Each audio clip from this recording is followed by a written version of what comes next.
Darjeeling train हादसा, पटरी से उतरे डिब्बे, हवा में ट्रेन के डिब्बे, राहत और बचाव जारी है।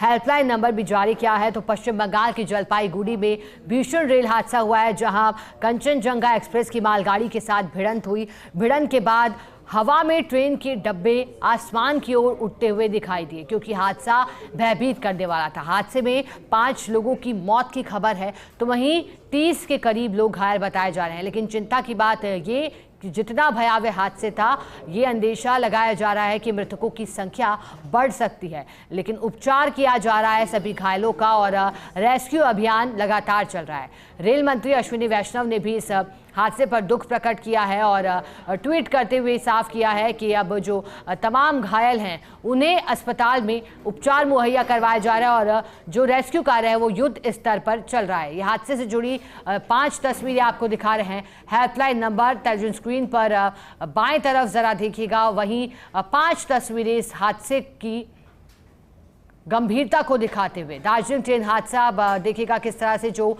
ट्रेन की बोगियां हैं वो बेपटरी हुई हैं। अब पटरी से डिब्बे उतर गए हैं, क्योंकि भीषण टक्कर हुई थी। कंचनजंगा एक्सप्रेस जो कि टकराई, पीछे से आ रही मालगाड़ी ने जोरदार टक्कर दी। फिर हवा में ट्रेन के डिब्बे, जो तस्वीर सामने आई है इस हादसे के दौरान की, वो चौंकाने वाली है। राहत और बचाव चल रहा है। हेल्पलाइन नंबर जारी किए गए हैं। ये देखिएगा, अब रेस्क्यू करने के लिए पहुंचे हमारे एनडीआरएफ और एसडीआरएफ के जवान, और सभी को यही संदेश दिया गया है कि रेस्क्यू जल्द से जल्द पूरा किया जाए, क्योंकि कोई व्यक्ति किसी भी बोगी के नीचे दबा न रह जाए, हर एक व्यक्ति तक पहुंचा जाए। सभी व्यक्तियों के लिए अन्य इंतज़ाम भी किए जाएं, क्योंकि हादसे को हुए कई घंटे बीत गए। तो ऐसे में उम्मीद यही है कि उन सभी लोगों के लिए व्यवस्था की जाएगी, उपचार की, खान पान की सुविधा भी मुहैया कराई जाएगी, गंतव्य तक पहुँचाने के लिए और उनको अपने घरों तक सुरक्षित पहुँचाने के लिए इंतज़ाम भी रेलवे प्रशासन की ओर से किए जाएंगे। हेल्पलाइन नंबर सामने आया है, लेकिन अब ये भी जानकारी देते घटनास्थल के लिए रवाना हुए अश्विनी वैष्णव रेल मंत्री हैं और हादसे को लेकर उन्होंने दुख प्रकट किया है।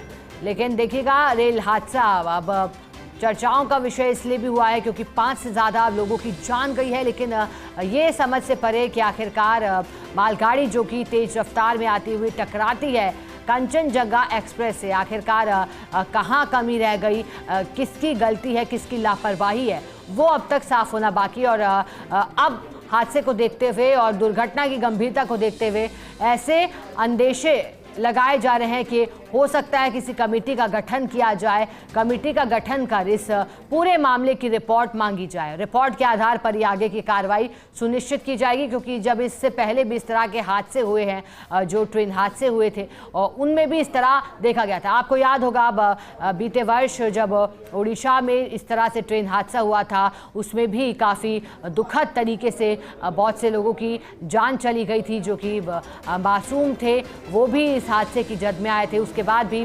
बालासोर हादसे को देखते हुए एक बाकायदा कमेटी का गठन किया गया था। फिर जो जिम्मेदार थे, उन जिम्मेदारों पर गाज गिरी थी, उन्हें निलंबित किया गया था, कुछ वक्त के लिए सस्पेंड भी कई एक को किया गया था। अपनी लापरवाही के स्तर पर जो है उन्हें कठोर तरीके से जो बात हुई थी कि जो भी लापरवाह होंगे उन्हें किस तरह से आगे अब एक्शन लिया जाएगा, उस पर चर्चा हो रही थी। लेकिन अब इस हादसे के बाद देखने लायक रहेगा कि क्या एक्शन इसमें प्रशासन का और रेलवे विभाग के द्वारा लिया जाता है। क्या इस बार फिर लापरवाहों को चिन्हित किया जाएगा, किसकी गलती अब तक सामने आती है, उस पर किस तरह से एक्शन होता है, क्या कमेटी का गठन किया जाता है, कमेटी को कब तक रिपोर्ट सौंपनी होगी, हादसे के प्रत्यक्षदर्शियों का क्या कहना है हादसे को लेकर के, हादसा किस वजह से हुआ था, क्या वो वजह अब तक सामने आ पाई है, क्या कौन कौन जिम्मेदार हैं, कितने व्यक्तियों की जिम्मेदारी यहाँ है, या फिर किसी तरह की लापरवाही हुई है, किसी तरह का मिसकम्युनिकेशन हुआ है,